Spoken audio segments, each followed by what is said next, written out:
បំណងប្រាថ្នាឃីវមីវបានសម្រេចហើយបងប្អូនអើយមកហាមិត្តនួយខេត្តកំពតចាមកដល់ហើយណាបងប្អូនមុនចាញ់ទៅហាមិត្តក៏នឹមគ្នាអូសកូនចាញ់ពីរីសតសិនអូយយបងប្អូនអើយបានអ៊ីលគីទេចាព្រួយអារម្មណ៍មួយនេះគឺអ្នកដែលកូន3គឺយល់ខ្លាំងណាស់ចាមានអាទាពោមានអាដឹកដៃមានអារត់ខ្វែងខ្វាច់ដេញចានេះណាពីរអ្នកប្តីប្រពន្ធឲ្យគាត់មើលកូន3នាក់ចាតែហត់បន្តិចមែនប៉ុន្តែវាជាក្តីសុខមួយដែលចង់និយាយថាយើងសាងអនុស្សាវរីយ៍បែបគ្រួសារយើងចាណាចេញមកដល់ហើយបងអូនចាសេះសមុទ្រក៏កូនក៏គីទាហាមឿតចាគីសបាយគេណាហាមឿតម្នាក់ម្ដងនេះកូនខ្ញុំអាបងក៏ហាមឿតអូកំពុងសេរីកាមេរ៉ាថតពីចងាយឃីមីគេកំពុងខឹង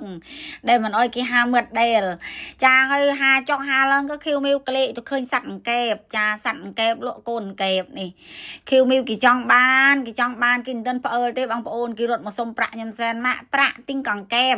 គេរត់មកទាប្រាក់ពីម្ដាយចាបន្ទាប់ពីទាប្រាក់ពីម្ដាយរួចហើយគេរត់ទៅទិញអង្កេបមានអាណាផ្អើលអង្កេបដល់ជិតងើបទៅដល់លឺសលេងអង្កេបនិយាយក៏ទៅអូបអាអូននោះស្មានតាអូនោះទៅចាប់ជើងគេស្មានតាអូខ្លួនឯងក៏ពិតតែច្រឡំកំពុងខ្លាចអង្កេបខ្លាចមៀលក់អង្កេបលឺសលេង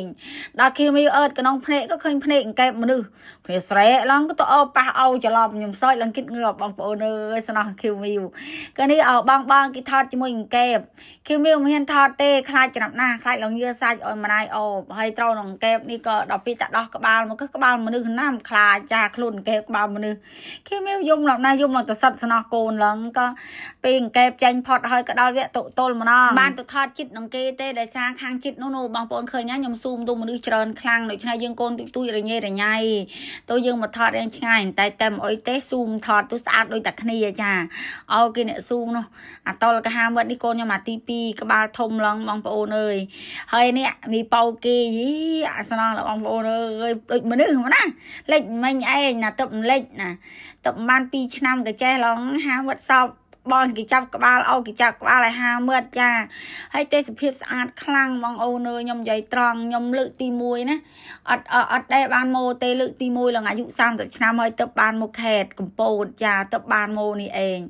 ហើយទេសភាពស្រុកខ្មែរយើងស្អាតណាស់បើសិនជាយើងដើរលេងក្នុងស្រុកខ្មែរយើងឲ្យសពឬចាំយើងដើរលេងក្រៅប្រទេសបន្តទៀតចាសំខាន់យើងខំរោប្រាក់បងអូនយើងខំរោប្រាក់កុំថាអត់ប្រាក់ជីវិតមានក្តីសុខណាចាជីវិតមនុស្សយើងគឺ90% គឺបដោតទៅលើប្រាក់ចាសុភមង្គលគឺកើតក្រោយទេសំខាន់គឺមានប្រាក់គឺផ្គត់ផ្គង់អ្វីគ្រប់យ៉ាងដើម្បីអនាគតដើម្បីកូនហើយអាតនេះក៏ខ្ញុំកាត់មកដល់បង្ហាញស្បែកបងប្អូនបន្តិចមករយៈនេះទាំងស្បែកមុខទាំងស្បែកខ្លួនសសាច់ម៉ត់តែម្ដងចាបើនិយាយពីស្បែកមុខមិនបាច់និយាយទេវាម៉ត់ថ្លាទៅហើយកាលណាដែលប្រើឈុតមុខយូរ៉ាណាតែសំខាន់នេះស្បែកខ្លួនបងអូនអើយខ្ញុំថែណាលាបយប់លាបព្រឹកកក្អមនៅផ្ទះខ្ញុំពេនពាក់កក្អមណូខ្ញុំតាំងចិត្តថាពេលដែលខ្ញុំចេញក្រៅដើរលេងគឺខ្ញុំពាក់ស៊ីកស៊ីបន្តិចខ្ញុំលាបឈុតលេឡាវលេលឿងចាលេលឿងនេះក៏ខ្ញុំអំបោកពេលព្រឹកលេឡាវខ្ញុំអំបោកពេលយប់និយាយរួមខ្ញុំលាបចូលគ្នាជាមួយនឹងសេរ៉ូម Steam Cell សាច់ខ្ញុំស្អាតបែបក្រាស់បែបម៉ត់អត់មានស្ដើងចេញទៅសៃបែកសង្វាទេណាហើយខ្ញុំប្រើឈុតស្ក្រាប់នេះ2ទៅ3ថ្ងៃខ្ញុំស្ក្រាប់ម្ដងទោះបីជាខ្ញុំដើរលេងក៏ខ្ញុំវិចទៅតាមការស្ក្រាប់របស់ខ្ញុំដែរចាដោយសារខ្ញុំចង់បានសាច់ម៉ត់សាច់ទួនឥឡូវបានដូចបំណងប្រាថ្នាហើយជាពិសេសអ្នកដែលមានបញ្ហាសង្វាណាអាចប្រើឈុតលេបូកឈុតស្ក្រាប់នេះបាន